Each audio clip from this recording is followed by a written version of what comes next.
சிந்திப்போமே. 1642 வாய்மை தன்னை நினையினும் உள்ளம் உருகுவதே. ஸ்ரீ கச்சியப்ப மாமுனிவர் விளக்குகிறார்.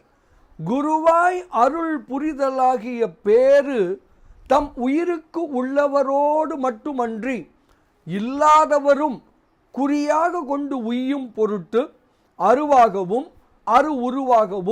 உருவாகவும் அத்திருமேனிகளே தான் எனும்படி நல்ல பெருமை மிக்க ஞான வெளியில் விளங்கக்கூடிய சிவ பரம்பொருளின் பெரும் பெயர் என்று சொல்லப்படக்கூடிய அஞ்செழுத்தையே தன் திரு நாமமாக தன் திரு பெயராக தாங்கி வந்த அந்த ஒப்பற்ற உண்மையினை நினைத்தாலே உள்ளம் உருகும்.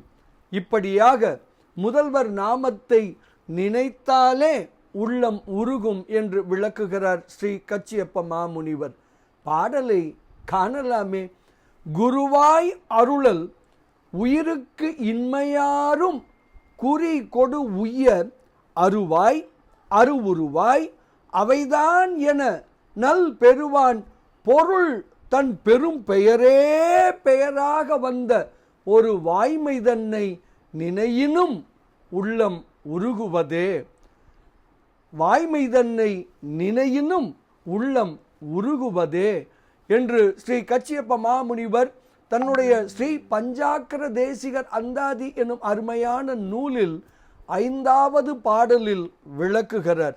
நாமம் ஓதுவோம், உள்ளம் உருகுவோம், பேரானந்தத்தில் திளைப்போம் திளைப்போம் திளைப்போம். இனிய வணக்கம். சிவாய நம.